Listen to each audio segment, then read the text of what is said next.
close to or flew over mainland Taiwan, according to a map given by the ministry. ROKAF scrambled fighters and deployed air defense missile systems to monitor activity, the ministry said in a tweet, referring to Taiwan's Air Force, which is officially known as the Republic of China Air Force. Taiwan has complained about Chinese aircraft flying close to the island on several occasions this year, and has had to scramble its F-16s and other fighters to intercept them. Pull back from the edge. In a second statement, Taiwan's defense ministry claimed China was engaging in aggressive behavior that was endangering peace and stability. The defense ministry strongly condemns this and urges mainland authorities to exercise restraint and pull back from the cliff's edge. In a Saturday editorial, China's widely read state-backed tabloid The Global Times, published by the ruling Communist Party's daily, claimed that Friday's drills were a practice for capturing Taiwan. The United States and Taiwan must not misread the situation or conclude that the exercise is a ruse. If they keep up their provocations, a conflict would eventually erupt. With tensions in the region at an all-time high, a joint U.S.-China meeting is being prepared for later this year. As international tensions over Taiwan grew this week, a not-so-subtle military cooperation, including a Canadian took place in the Pacific Ocean. Three Western aircraft carrier strike groups and a Japanese helicopter carrier that can now launch F-35 stealth fighters participated in a joint military drill off the coast of Okinawa this past weekend. The fleet, which consisted of 17 ships from 6 different countries, issued a message to China.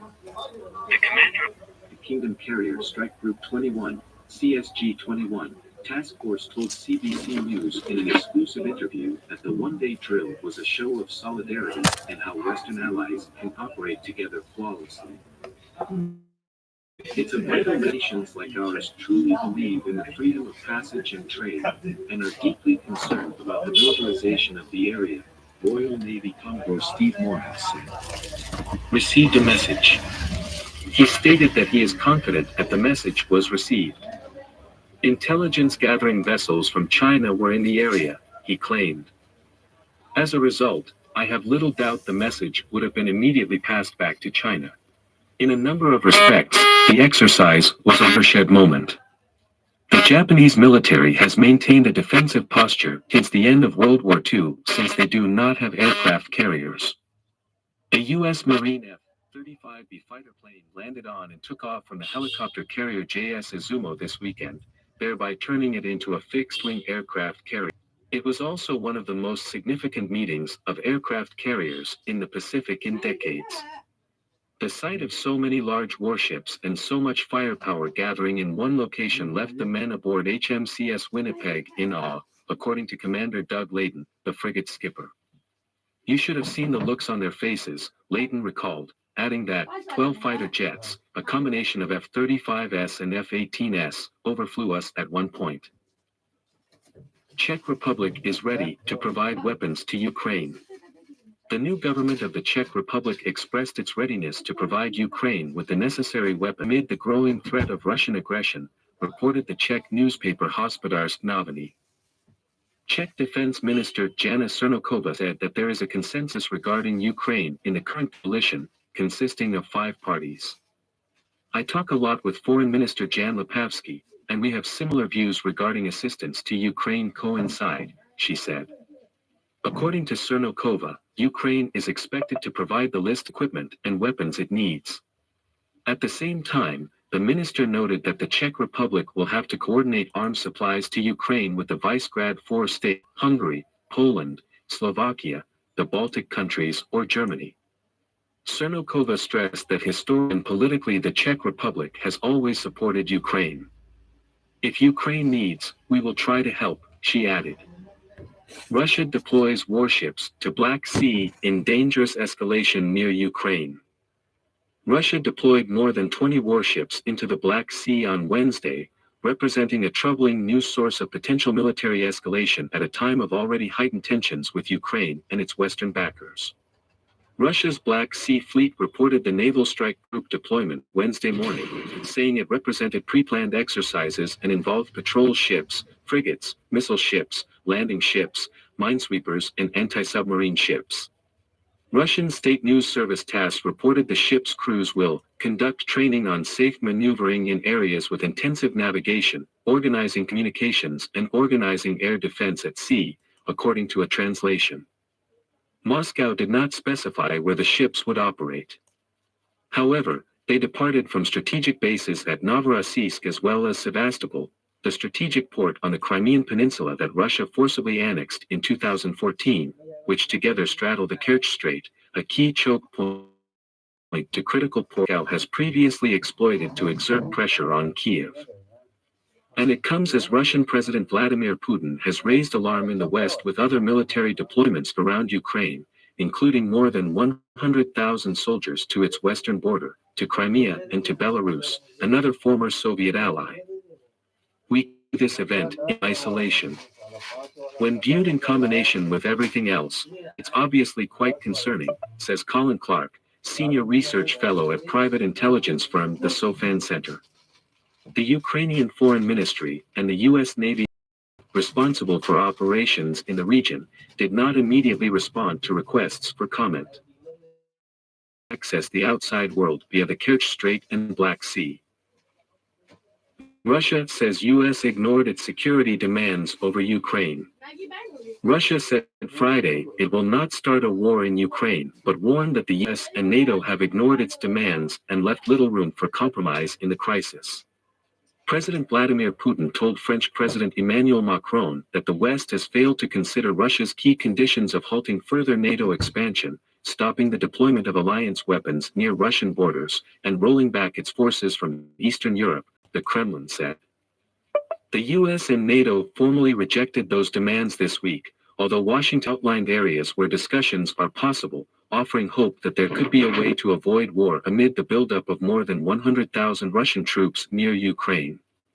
Despite that, US President Joe Biden on Thursday warned Ukrainian President Volodymyr Zelensky of the distinct possibility that Russia could take military action against the former Soviet state in February. Russia has repeatedly denied having any such plans. Zelensky, however, sought to play down the war, he said at a news conference. It cost Ukrainians dearly. Putin told Macron that Moscow will study the US and NATO response before deciding its next move, according to a Kremlin account of their call. Earlier in the day, Putin held a weekly meeting of his Security Council, saying only that it would address foreign policy issues. Putin has made no public remarks about the Western response, but Foreign Minister Sergei Lavrov said it leaves little chance. While they say change their positions, we won't change ours, Lavrov told Russian radio stations in a live interview. I don't see any room for compromise here. There won't be a war as far as it depends on the Russian Federation. We don't want a war, he added. But we won't let our interests be rudely trampled on and ignored. Lavrov said the U.S. suggested the two sides could talk about limits on the deployment of intermediate-range missiles, restrictions on military drills and rules to prevent acts between warships and aircraft. He said that Russia proposed discussing those issues years ago, but Washington and its allies never took them up on it until now.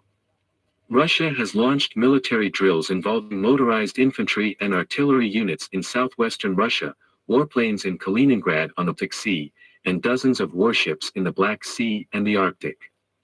Russian troops have also headed to Belarus for sweeping joint drills, raising Western fears that Moscow could stage an attack on Ukraine from the north. The Ukrainian capital is just 75 kilometers, 50 miles, from the border with Belarus. Russia deploying airborne forces to Ukrainian borders.